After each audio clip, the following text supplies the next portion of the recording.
음식의 생명은 깊은 맛. 깊은 맛을 낼 줄 아는 식당이 진짜 맛집이죠. 복잡하고 어려운 정치 뉴스를 깊이 있고 맛깔나게 분석해드리는 시간, 정치 맛집.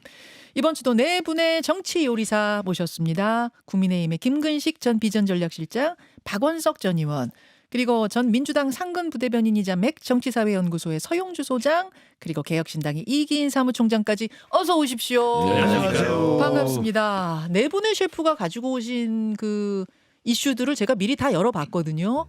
오늘 상당히 다 굵직굵직한 것들을 가지고 오셨는데 그럼에도 불구하고 주말 사이에 온 이슈를 정말 올킬하다시피 한 이슈 하나를 좀 제가 에피타이저처럼 꺼내야 될 것 같아요.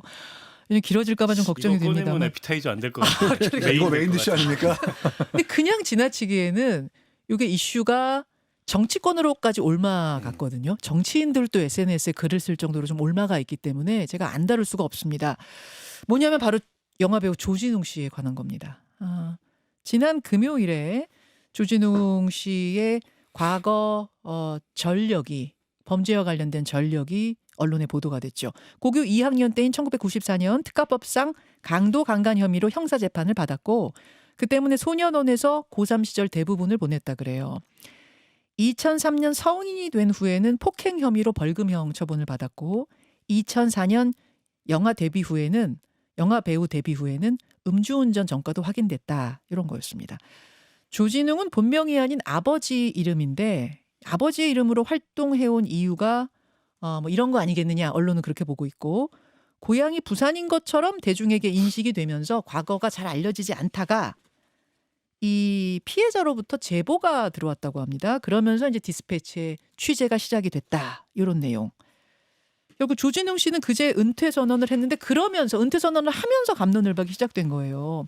서울대학교 로스쿨의 한인섭 교수는 청소년 시절에 잘못을 했고 응당한 법적 제재를 이미 받았다. 따라서 어두운 과거에 함몰되지 않고 수십 년간 노력을 해서 사회적 인정을 받는 수준까지 이른 건 상을 받아야 마땅한 일이 아니냐 하면서 활동 중단하지 말고 앞으로도 좋은 모델로서 좋은 길잡이고 모델이 되도록 활동을 해달라, 이렇게 말을 했습니다. 우뚝 서야 한다, 이렇게 말을 했고요. 반면에 고려대 로스쿨의 박경신 교수는 이 한인섭 교수 주장에 동의하기 어렵다 하면서 조진웅의 과거 잘못을 물어서 다시 처벌하자는 건 아니지 않느냐. 국민들이 주변 사물과 사람들을 평가함에 있어서 필요하다고 생각하는 사실을 언론이 보도한 거고 이 정보를 바탕으로 국민들 나름이 성숙한 판단을 하면 되는 것이다. 그래서 국민이 관심 가질 정보를 사실대로 보도한 행위 자체를 자꾸 입 막으려고 해서는 안 된다.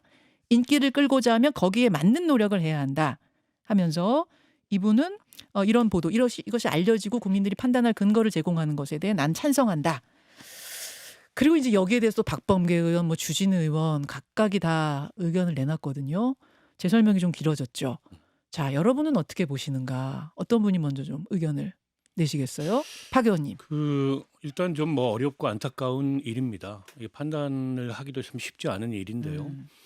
근데 소년 범죄에 대해서 우리 사회가 갖고 있는 어떤 기준이나 또 소년범 보호의 원칙 같은 게 있지 않습니까? 예. 이제 그렇게 본다면 과거에 잘못을 저질렀고 그로 인해서 처벌을 받았기 때문에 그 이후 삶에 있어서 본인이 노력해서 이룬 성과를 과거의 그런 어떤 범죄 전력으로 인해서 다 폄훼하거나 혹은 그것마저도 어떻게 보면 무로 돌리는 그런 조치가 가혹하다. 저는 일견 일리 있는 얘기라고 생각합니다. 그러나 여기서 이제 그 문제는 피해자가 있는 범죄예요. 때문에 용서는 사회가 하는 게 아닙니다. 피해자가 하는 거지. 어허. 수십 년간 피해자가 어떻게 살았는지 우리는 아무도 모릅니다. 그런데 아까 이제 피해자의 제보가 있었다고 했잖아요. 예. 그렇다면 그렇게 단순하게 접근할 수 있는 문제는 아닌 것 같다. 첫 번째고요. 두 번째는 그럼 그 언론의 보도가 잘못됐냐? 저는 그렇지 않다고 생각합니다. 아까 박경순 교수도 얘기했듯이 판단은 대중이 내리는 거고 사회가 내리는 거고 언론은 어쨌든 이게 이제 대중들이 알아야 될 그런 가치가 있는 보도라면 하는 거지. 그걸 가지고 생매장이라고 그 언론을 폄훼할 문제는 아니고요. 그러면은 언론의 자유나 어쨌든 표현의 자유라는 건 존재할 수가 없게 되는 거죠. 저는 안타까운 건 이 문제조차도 어떤 진영 논리로 치환돼 가지고 한쪽에서는 뭐 돌아오라 조진웅 예, 이런 예. 식으로까지 그리고 이제 해당 언론을 생매장이라고까지 표현하면서 비판하는 그런 여론이 있고 다른 한편에서는 또 정반대 여론이 있어서 이렇게까지 볼 문제인가 싶고요. 어쨌든 당시 기사들 그 범죄를 다뤘던 기사들마저 지금 돌고 있습니다.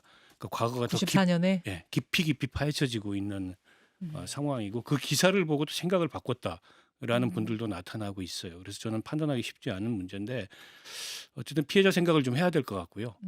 그리고 조진웅 씨도 뭐 조진웅 씨라고 예외가 될 수는 없다. 일반적인 소년범 보호의 원칙에서 그런 차원에서 본다면 어쨌든 본인이 뭐 은퇴까지 생각할 정도로 자신의 과거의 잘못된 행동에 대해서 뉘우치고 뭔가 그에 책임을 지고자 한다면 그건 그대로 또 봐줘야 된다 이렇게 생각합니다. 자, 또 다른 의견 있으신 분? 예, 서용주 저는 부장님. 이제 사실상 이 조진웅 씨의 이 사안들을 보면서 좀 네. 안타까움이 더 먼저 들었어요. 음.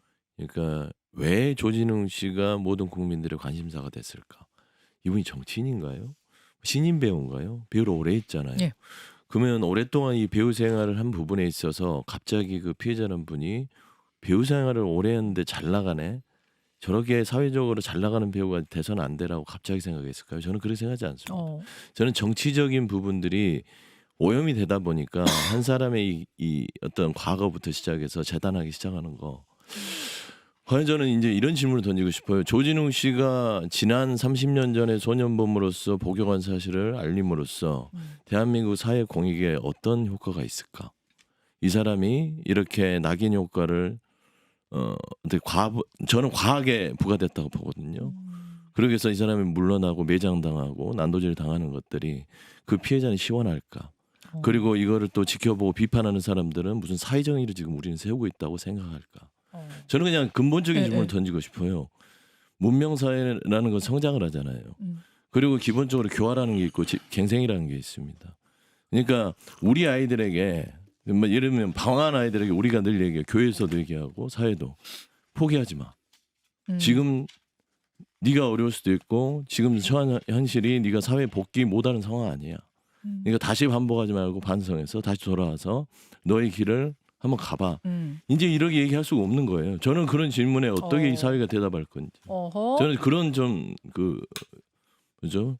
그런 대목에서 이 문제 좀 지켜봐야 된다. 언론이 제보가 왔을 때 보도조차 하지 말아야 된다. 이쪽 기사님 보도는 하더라도 대중들이 너그럽게 받아들여야 된다. 이런 쪽이세요? 그러니까 최소한 보도를 가지고 예. 우리가 이걸 가지고 어떤 그 관음 예. 그리고 한 사람의 개인을 막 단도질하면서 재료 삼아서 씹는 수준. 조진웅 씨 한 개인의 문제도 있지만 전체로 봐서 그러면 이제는 실패한 이 소년 시절을 보낸 사람들은 사회에 나와서 뭘 할 생각을 하면 안 돼요. 예전 비문명 국가에서 있었던 네. 주홍글 씨. 그러면 서 소장님은 일단 보도도 청소년 시기의 것에 대해서는 하지 말아야 원래 하고 소년법에는 예. 소년법 자체에서도 예. 이 부분에 대해서는 예. 아주 엄격하게 예. 이 정보를 유출하지 못하도록 돼 있는데 이 부분에 대해서도 사실 뭐 여러 가지 뭐 언론의 기능이 있으나 과연 조진웅 씨 보도를 통해서 공익에 무엇을 얻기 위해서 보도를 했는지 저는 그게 궁금하다. 질문을 던지고 싶어요. 그리고 대중들도 거기에 대해 좀 청소년 시기의 성숙하게 죄에 좀 대해서는 지켜봤으면 너그럽게 좋겠어요. 돼야 된다는 그런 이제 두 네. 가지가 다 그렇게 정리가 되는 말씀이세요? 또 다른 의견?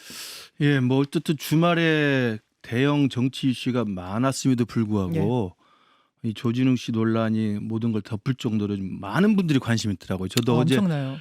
지역을 돌아다니고 또 우리 오랜만에 가족 외식을 하는데도 모든 사람들이 이야기만 해요. 맞아요. 심지어는 이게 이제 아까 박원석 의원 말씀하신 것처럼 정치 진영화 돼가지고 네. 찬반이 격렬하게 싸우더라고요. 그렇더라고요. 그래서 뭐 특정 영화 얘기까지 들어가면서 이게 김현지 사건을 덮으려고 캐비넷에서 꺼낸 거라는 이야기까지 나올 정도예요. 제가 볼 때 황당한 이야기지만 예. 그 정도로 엄청난 사람들이 지금 두 진영으로 갈려서 싸우고 있는데 저는 정치적으로 이게 진영 논리로 이분법화되는 건 굉장히 바람직하지 않다고 봅니다. 그래서 저도 두 분 이야기 충분히 경청할 만하다고 보고 저는 딱 두 가지만 말씀드리고 싶어요. 하나는 저도 판단하기 쉽지 않지만 이분이 논란이 돼서 은퇴선을 했잖아요. 네.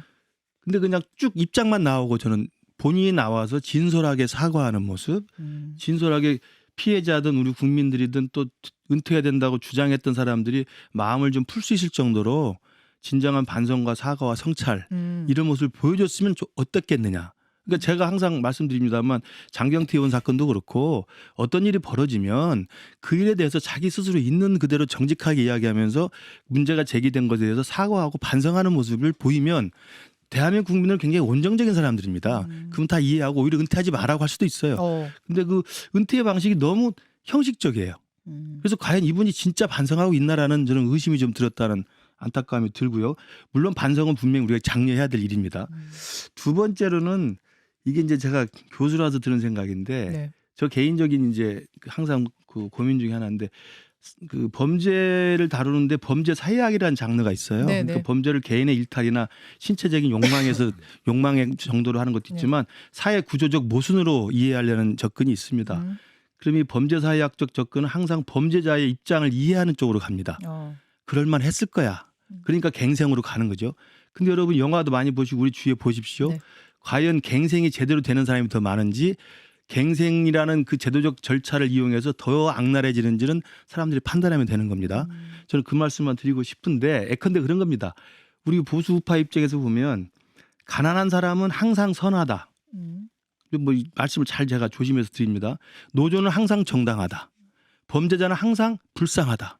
이게 일종의 우리의 과거에 그 못 살던 시절에 그다음에 빈부격차가 심하고 부익부 빈익빈이 심해졌던 이런 상황에는 그게 이해가 됩니다. 저도 그게 굉장히 동일해요. 근데 지금 우리나라는 3만 5천 불의 선진국이고요. 상당히 많은 제도적, 형사법적 그리고 인권 존중적인 시스템이 갖춰져 있어요. 네. 여기서도 만약 과연 노조는 항상 정당한 거고 가난한 분들이 항상 옳은 것인가. 그리고 범죄자가 항상 피의자 인권을 주장할 정도로 우리는 보호해야 되나. 저는 이런 부분은 명확히 사실적 가치와 사실적 그 이후의 반성과 행동을 보면서 판단하면 될 일이라고 생각합니다. 그런 면에서 저는 예단을 갖고 보고 싶지는 않아요. 그러나 지금까지 본 걸로 봐서는 은퇴의 입장이나 내용과 형식에서는 진정성 보이고 싶지 않다. 저는 그러면서 조금 의심을 하고 있습니다. 자, 이건 이제 김근식 교수님의 네. 의견은 이러하다는 말씀이고, 자, 의견들이 각각 조금씩 다 달라요 지금. 이기인 총장님. 저는 사실 연예인이 정치 안 묻으려고 되게 부단히 노력을 하잖아요. 네. 어쨌든 모든 국민들의 지지를 얻고 인기를 얻기 위해서 안 묻으려고 노력하는데 최근 들어와서 조재룡 씨가 너무 이 이재명 정부에 대한 노골적인 애정을 표현한다든지 하는 걸 보면서 왜 그럴까 싶었는데 좀 조진웅 씨 입장에서는 이재명 대통령을 보고 본인의 거울이라고 생각했나 봅니다. 그게 무슨 말씀이세요? 그러니까 과거에 자신도 그런 흑역사가 있었는데 그런 흑역사가 있어도 대통령이 되는 이재명 대통령을 보면서 아 나도 할 수 있겠구나라는 생각을 좀 가지신 것 같아요. 그러면서 또 뭐 과한 해석이다. 좀 그런 생각이 들더라고요. 그래서 조진웅 씨가 이제 노골적으로 뭔가 정치권에 대해서 목소리를 내고 뭐 내란 수계란 얘기까지 하고 하면서 사실상 민주진영에서 노골적으로 행동을 했거든요. 그런 좀 생각이 먼저 들었고 그것과 별개로 너무 좀 이렇게 정치 양극화되어 있는 건 확실한 것 같아요. 그러니까 내 민주진영 혹은 내 진영에 있으면 아무리 좀 뭔가 못된 흑역사를 하더라도 용서를 받고 상대방이라면 무조건 끝까지 물어뜯는 이런 정치적 양극화가 너무 심하고 만약에 이게 조진웅 씨가 아니라 네. 뭐 JK 김동욱 씨라든지 김웅국 씨가 똑같은 전력을 가졌다고 생각을 해봅시다. 그럼 과연 민주진영이 가만히 있었을까요? 우파 성향이라고 이제 자신을 공개한 그런 연예인들이었다면 네. 어땠을 아마 것이냐? 다른 기준이 적용됐을 것 같아요. 이게 정치권이 좀 자제해야 되는 부분이 전 확실히 있다는 생각이 들고 전 다 떠나서 너무 뭔가 쉽게 영구 추방하려는 이 사회적 분위기가 좀 무섭습니다.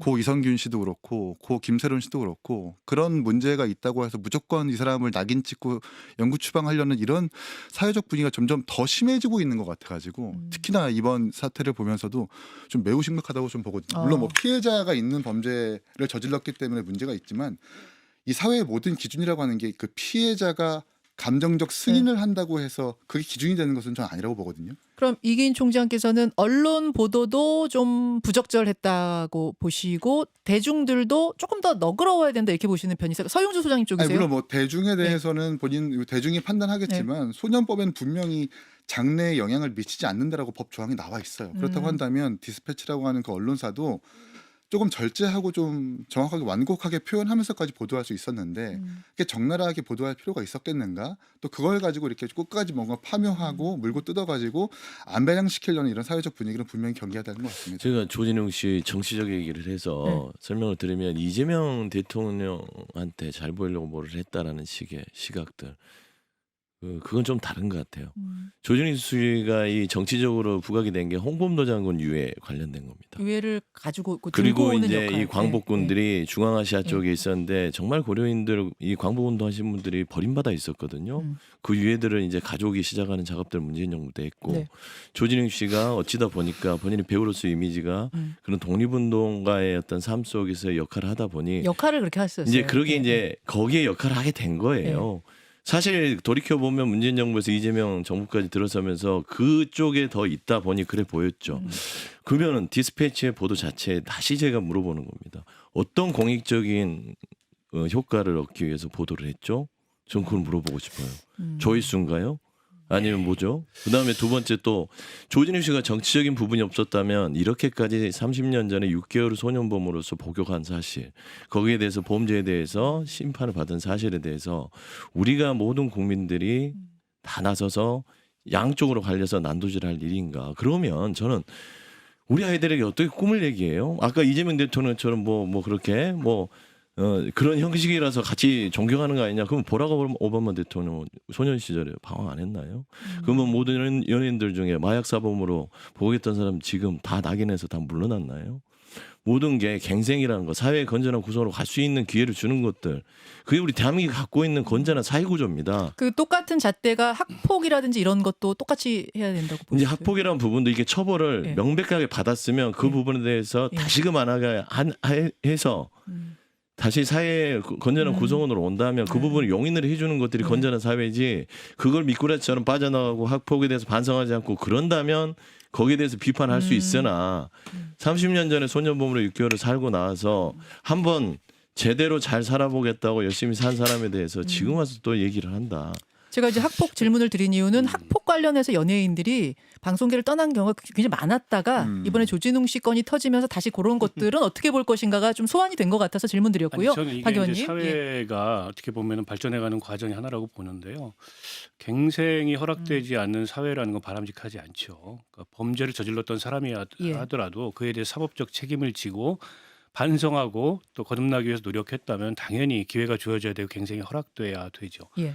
그러나 아까 이제 디스패치가 어떤 공익이 있어서 이걸 보도했느냐 이렇게 질문을 했는데, 어쨌든 연예인이 공인은 아니지만 공인에 가까운 사람입니다.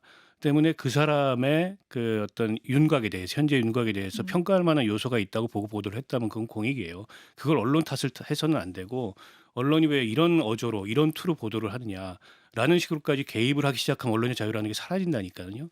그럴 문제가 저는 아니라고 보고요. 판단은 그래서 성숙하게 예. 국민들이 하는 거고 관계자들이 하는 겁니다. 이를테면 영화 제작자들이나 드라마 제작자들이 조지웅 씨는 써도 될 것 같아. 이 정도는 이제는 우리 사회가 성숙하게 감당할 수 있는 문제라고 봐. 물론 배역에 있어서 제한은 있겠죠.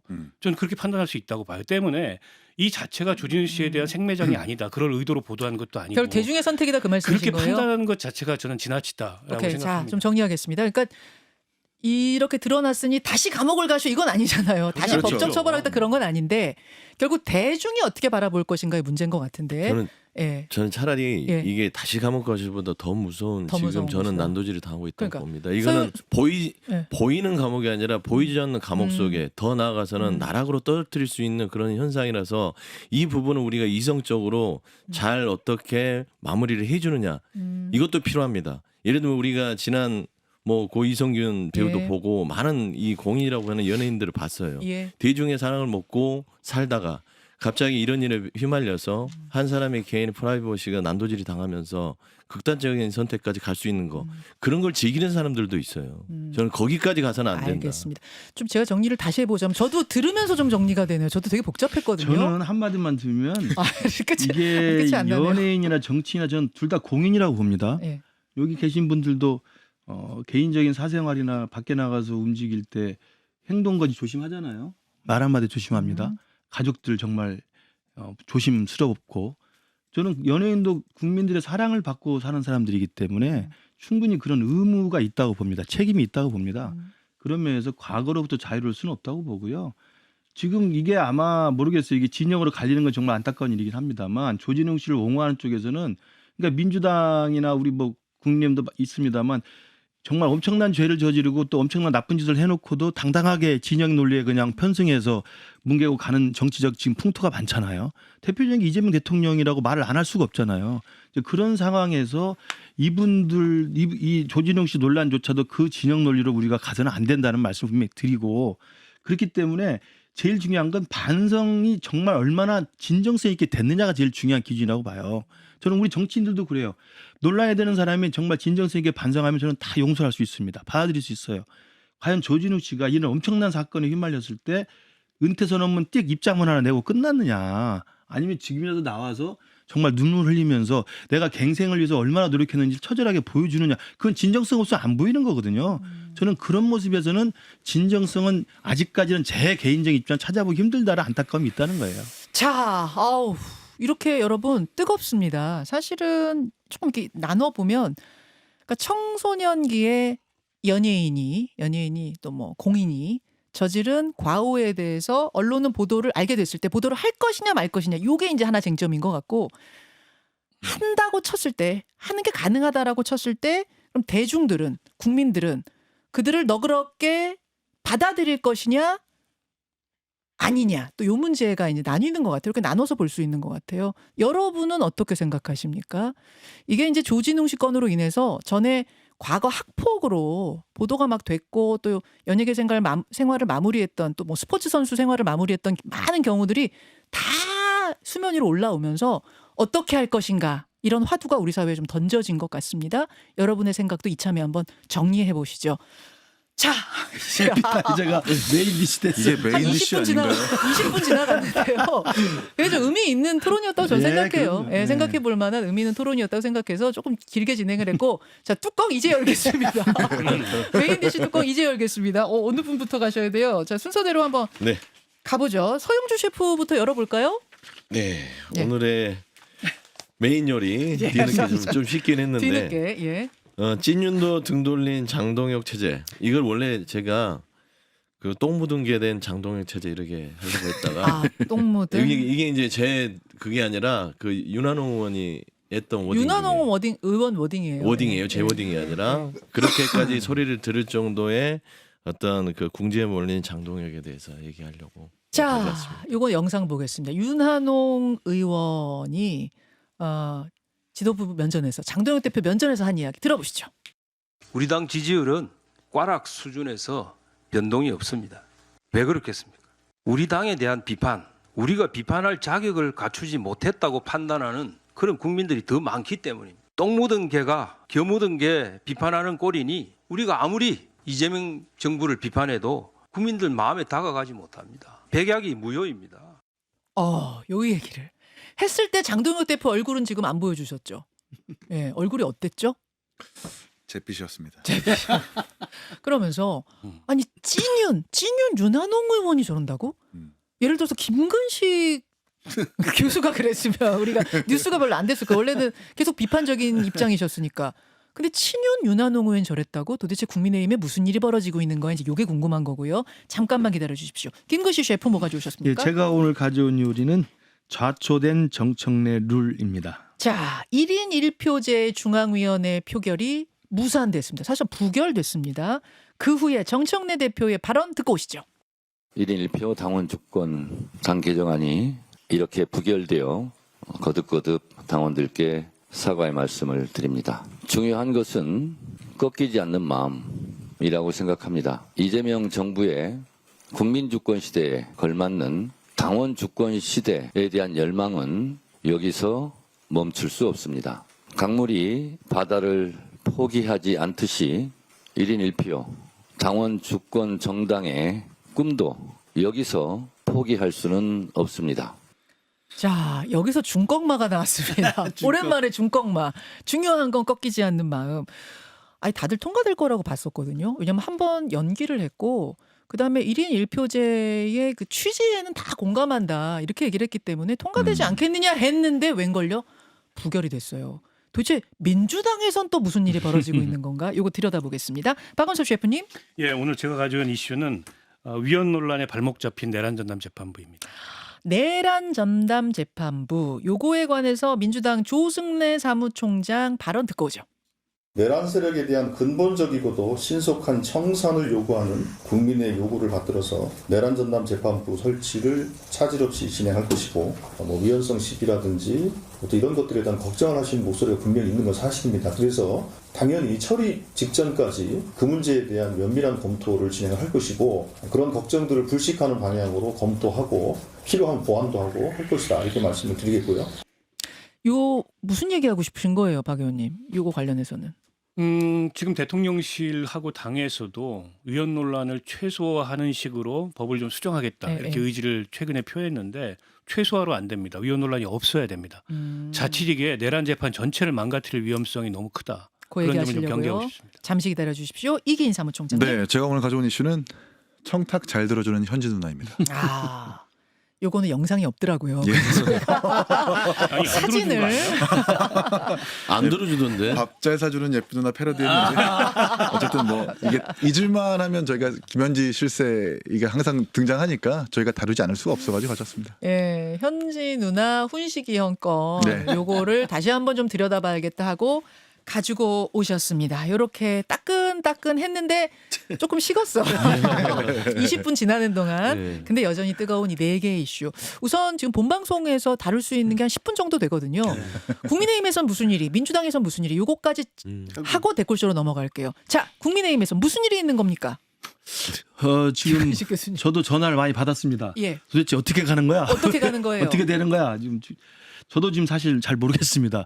근데 지난주를 기점으로 해서 당내의 전반적인 분위기는 예. 장동혁 체제의 또 일부 지도부의 일방적인 이른바 그 계엄 옹호론으로 음흠. 오해될 만한 음. 그런 계엄 일련 메시지가 오히려 화를 불러일으킨 게 아닌가 이런 좀 불안감과 우려가 커지는 것 같아요. 아니 윤한홍 의원이 저 똥 묻은 게 발언을 했다는 그렇죠. 건 친윤도 그렇죠. 돌아섰다는 얘기예요? 왜냐 우리가 다 눈여겨봤던 게 12월 3일 날에 장동혁 대표 메시지를 기대했었잖아요. 예. 우려했었고. 예. 근데 아니나 다를까 뭐 윤석열 대통령의 옥중 메시지랑 거의 맥락을 같이 하는 내용으로 나와서 아마 그때까지 지켜봤던 당내의 많은 사람들 특히 네. 중립지대에 있는 분들 예. 뭐 친한계 뭐 이렇게 따지지 말고 예. 그냥 중립지대에 있었던 분들조차도 이건 아니지 않나. 아니 중립지대까지는 알겠는데 네. 윤한홍 의원은 중립이 아니라 찐윤으로 그동안 분류됐던 분이잖아요. 제게 이제 친윤 원조 3인방의 윤한홍, 장제원, 권성동 세 분입니다. 예. 제가 이제 캠프 때부터 같이 있었던 분들이고 예. 선대위에서도 가장 핵심적인 역할을 했던 분인데 근데 그중에 장제원 의원은 이제 고인이 됐고요. 네. 권성동 의원은 지금 영어의 몸이고 네. 근데 윤한홍 의원 혼자 남아 계신데 윤한홍 의원은 찐윤 원조 3인방이지만 상당히 나름대로 합리적인 생각을 가지신 분이에요. 제가는 그렇게 압니다. 그래서 저도 어제 저 사건 있고 전화를 한번 드렸었는데 예. 그러니까 왜 그러셨대요? 당이 이대로 가서는 안 된다는 위기의식이죠. 아. 딱 그겁니다. 당 걱정을 계속 하더라고요. 그러니까 어허. 저는 찐윤 원조들까지도 당 이대로 가서는 안 된다라고 하는 게 저 내용의 핵심이 뭡니까? 이제는 윤석열과 갈라서자는 거잖아요. 예. 그러니까 찐윤 원조가 이제는 윤석열과 갈라서자는 이야기를 한다는 건 굉장히 의미가 깊은 겁니다. 그렇게 하고 났더니 어. 서정옥 변호사 같은 분들은 배윤이다. 배윤이라고 그러죠. 배신자다. 윤한홍 네, 배신자 또 이런 이야기까지 배윤이 막 맞죠. 하시던데. 근데 예. 그분들 이야기는 뭐 귀담아 들을 필요가 없고 어쨌든 당내의 민심은 당내 당신과 분위기는 지난 12월 3일 네. 장동혁 대표의 메시지를 네. 계기로 해서 이대로 가서는 안 된다는 분위기가 강한 것 그게 같아요. 몇 퍼센트 정도의 포션을 차지한다고 보세요? 이미 이제. 초재선 의원 25명 했고요. 예. 또 개인적으로 의견 밝힌 분 하면 전체 현역 의원 중에는 절반 가까이 된다고 봅니다. 네. 절반이에요? 네. 제가 이제 서 좀 소장님. 파악을 해보니까 한 50명 정도 수준까지 올라왔다. 절반이네요. 근데 사실 보면 이제 윤한홍 의원의 발언 자체가 뭐 갑자기 그 국민의힘이 제대로 된 정당으로 가야 된다라고 생각이 퍼뜩 든 건 아니에요. 지방선거 때문에 그렇습니다. 어? 장동혁 대표식의 메시지를 가지고는 지방선거는 100점 100패다. 권영진 의원이 그런 얘기했잖아요. 지금 체제로 가면 두서 걷는다. 그렇게 얘기를 했어요. 여기서 했어요. TK 여기서. 의원이잖아요. 예, 그러니까요. 예, 예. 대구시장 두서 건단 말은 장동혁 체제로 선거 치르면 진다. 비대위 전환해야 된다. 그 얘기하고 똑같습니다. 그러면 결국 윤한홍 의원이 와서 면전에다 똥 묻은 개라고 얘기한 것은 사실 비유가 똥 묻은 개가 겨 묻은 개를 어떻게 탓하느냐. 똥 묻은 개가 당신이다. 그러니까 제대로 안 하면 당신 우리 돌아설 거야. 경고거든요. 어허. 근데 장동혁 대표는 돌아설 생각이 없어요. 예. 그 얘기를 듣고 이미 뭐 장해찬 뭐 전 최고 등 해서 또 극우 유튜브 출연해서 계속 이대로 간다. 다 내가 계획이 있다 이거고 12월 3일의 메시지는 뭐냐면 12월 3일 저는 우리가 황교안이었으면 12월 3일 날 우리는 윤석열이라고 선언한 겁니다. 그러면 그 선언을 가지고 어떤 네. 선거를 치르냐는 측면에서는 예. 찐윤들도 그렇고 그 안에 초재선들 선거 치러야 되잖아요. 지방선거에서 대표하면 국민의힘은 정말 뭐 전국 정당이 아니라 어디 가서 얼굴도 못 내밀 오케이. 상황이기 때문에 아마 저는 그런 지금 목소리가 나옵니다. 같은 의견이시네요. 대표 얘기는 내부 결집을 우선으로 하고 후 외연 확정을 하겠다는 건데 이미 장동혁 대표는 양치기 소년이에요. 그러니까 이거는 메시지 리스크가 아니고 이미 메신저 리스크가 됐습니다. 그래서 메신저를 바꾸지 않고 예. 메시지를 바꾼다고 해서 해결될 문제가 아니에요. 이미 장동혁 대표는 그 어떤 사람인지 확고해졌습니다. 그러니까 100일 동안의 갱생의 기회가 있었는데 스스로 갱생 안 되는 걸 선택을 했어요. 근데 이제 와가지고 뭐 다선 의원들 돌면서 의원회관에서 1대1 면담해가지고 듣는 척 하고 나서 자기 마음대로 하겠다는 건데 근데 저런 기조로 가서는 뭐 1, 2월쯤 가가지고 중도 확장하는 척을 내린 1심 결과 나온 이후에 윤석열과의 거리두기를 하는 척을 한다 해서 해결될 문제가 아니라 그 척조차도 안 할 겁니다. 왜냐하면 당장 윤한홍 의원이 배윤 소리를 듣잖아요. 그게 두려운 거예요. 본인은 애써 그 지지 기반을 전한길 뭐 전광훈 해가지고 구축을 했는데 이 지지 기반이 사라지면 이제 천지일보에서 차기 대권 여론조사 1위가 안 나오잖아요. 그게 싫은 거예요. 지금 천지일보라는 미디어에 그거 나오는 거에 지금 푹 빠져 계신 것 같은데 그러면 계속 저 길로 가요. 그러면 국민의힘으로서는 선택은 한 가지입니다. 메신저를 바꿔야 돼요. 바꿀 것이다라고 보세요. 결국 아니 그럴 수밖에 없어요. 지방선거 전에 바꿀 거다. 국민의힘이 97년부터 예. 임기를 채운 당대표가 2명밖에 없어요. 자, 알겠습니다. 2분 남았습니다. 민주당 얘기로 넘어가겠습니다. 이기인 총장님, 이기인 총장님께 민주당 관련 발언 첫 마이크를 드릴게요. 네. 1인 1표제 왜 부결됐다고 보십니까? 그러니까 일단 정청래 대표에 대한 견제 심리가 가장 강한 것 같아요. 이게 2022년 8.28 전당대회 전에 네. 유사한 당원 개정안이 한번 올라왔었거든요. 그때 이제 이재명 당시 의원이 대선 패배하고 나서 당대표 선거 출마하고 나서 이제 그 중앙위원회에서 그때 이제 표의 등가성 얘기하면서 20분의 1로 줄이는 거 하나. 예. 그리고 이제 당의 의사결정 구조를 권리당원 전체 투표로 하겠다라는 것을 중앙위에 올렸는데 그때도 똑같이 전체 중앙위에서 과반수가 안 돼가지고 부결됐습니다. 그때도 아마 아직은 이재명 대표의 당이라고 보기에는 힘들다라는 그 견제 심리가 작동한 것 같은데 이번도 마찬가지인 것 같아요. 또 반면에 2023년 12월 달에는 이제 그때 이제 총선에 대해서 이재명 대표의 룰을 아마 중앙위에 처리했었을 때 그때 80% 투표를 나왔거든요. 네. 그러니까 중앙위원회라 분위기라는 것이 예. 꼭 당 대표와 당의 분위기를 따라가는데 아직 지금으로서는 정청래 대표의 당이 아니다. 아직은 이재명 대표의 당이다. 지금 너무 섣부르다라는 것을 중앙위에서 보여준 것은 아닌가라는 생각이 듭니다. 친청 친명은 없다라는 게 박수현 대변 당 대변인의 그 요 부결 후의 발언이었거든요. 그건 어떻게 보세요? 그러니까 아직은 이 정청래 대표는 어쨌든 네. 이재명 대표의 모델로서 용꿈을 꾸는 사람인 것 같아요. 어쨌든 뭐 이렇다 할 대권 주자가 아직 보이지 않는 것도 사실인 거고 네. 이재명 대표만큼 강력한 리더십이 있는 사람이 있는 것도 아니잖아요. 그런 상황에서 지방선거 때부터 지방 공천부터 바꿔가지고 자신의 조직을 만들어가지고 대통령까지 가는 그런 것을 염두에 둔 것 같은데 아직은 좀 시기상조라는 것이 아마 중앙이 드러난 것이다. 드러난 것이라는 생각합니다. 서 소장님. 일단 뭐 정청래 대표가 아주 치명적인 리더십에 손상을 입었다. 어쩔 수 없는 것이고 사실 2인 1표제 부분들이 정청래 대표가 본인의 대표 연임에 대한 어떤 그런 우려들을 씻어내지 못했어요. 그리고 중앙위는 특히나 굉장히 정치 고관여층이고요. 그렇죠. 행간을 많이 읽습니다. 그럼요. 저는 거기에 참석하지 않았다는 자체가 이미 난망한 거예요. 그래서 제가 여러 사람 중앙위들하고 통화를 해봤는데 이게 나와서 그것도 반대하기도 그렇고 그런 사람들이 대부분이었고 그다음에 지금 현재는 이 방향성이 우리가 옳지 않다. 1인 1표제는요. 특히 지역위원장들 권한을 다 말살시키는 겁니다. 맞아요. 그렇기 때문에 그 지역위원장한테 지금 투표하라고 하는 거거든요. 그래서 사실 조직 작업을 철저히 해놓고 했었어야 되는데 너무 급했다. 근데 저거는 1인 1표제에 대한 비토가 아니고 네. 정청래 대표에 대한 비토라고 봐야 돼요. 그렇게 보세요. 그러니까 1인 1표제는 찬성률이 압도적이잖아요. 투표한 사람 중에는. 한 사람 중에 안 한 사람들도 1인 1표제는 거부하기가 어려우니까 안 간 겁니다. 그래서 기권한 거다. 네, 그래서 정청래 대표가 저런 식으로 속도전 펴면서 결국 자기 재선의 레일가는 이 투표다라고 저걸 인식한 거죠. 그래서 안 가버린 거예요. 저는 이게 이제 의미가 있다고 보는 게 정치학적으로 20초. 이른바 당원 주권주의를 내세워서 이른바 결집된 소수의 과잉 대표 현상으로 당이 장악되는 측면이 많아요. 개딸이나 극우 윤어게인이나 이런 것들을 나름대로 중앙위원회나 이런 고관여층들이 모여서 정치적으로 현명한 결정으로 좀 이 당을 좀 지켜냈다. 당의 극도로 그렇게 쏠리는 걸 보세요. 지켜냈다는 저는 긍정적인 의미로 봅니다. 자, 탱고쇼로 이어갑니다. 김현정의 뉴스쇼는 시청자 여러분의 참여를 기다립니다. 구독과 좋아요, 댓글 잊지 않으셨죠? 알림 설정을 해두시면 평일 아침 7시 10분 실시간 라이브도 참여하실 수 있습니다.